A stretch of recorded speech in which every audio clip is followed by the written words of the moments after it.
Jeremy, një ish ushtarak amerikan, ka zgjedhur të zhvendoset në Shqipëri për një arsye shumë të veçantë, kujdesin ndaj të birit, I cili vuan nga një sëmundje e rëndë.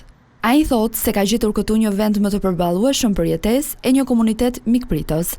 Çfarë më solli në Shqipëri është djali im, I cili ka një problem shëndetësor, të quajtur Huntington disease. Shpenzimet mjekësore janë shumë të larta dhe më duhet të punoj gjatë të gjithë kohës.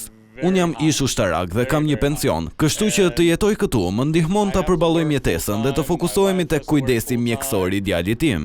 E kuptoj që Shqipëria nuk është shumë e njohur për shërbimet mjekësore, por është e përballueshme. Gjithashtu, djali im e dashuron, ai ndihet mirë këtu. Pavarësisht sfidave, ai dhe familja e tij janë përshtatur shpejt me jetën në Shqipëri. Për të, vendi ynë është një shtëpi e re, ku fëmijët e tij po mësojnë të duan kulturën dhe traditat shqiptare. Fëmijët e mi e dashurojnë Shqipërinë. Kalat janë pjesa e tyre e preferuar dhe pas tyre ushqimi. Kam vetëm 2 muaj këtu, por ne kemi vendosur të jetojmë këtu. Kemi një shtëpi në Sauk.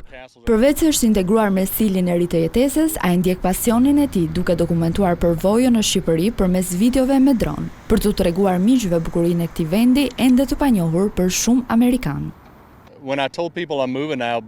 Kur u thash se do të jetoja në Shqipëri, pyetja e parë ishte, ku është kjo? Amerikanët nuk e din, por kur I tregoj pamjet e Tiranës, plazheve, kalave, ata mahniten dhe më thonë se duan të vinë ta shohin. Dhe, më e rëndësishmja, mund të kujdesem për djalin tim. Shkurt, ne kemi rënë në dashuri me Tiranën. Jeremy pohon se Shqipëria nuk ishte në listën e vendeve ku mendonte të jetonte, por me kalimin e kohës dëshira për të qëndruar u rrit.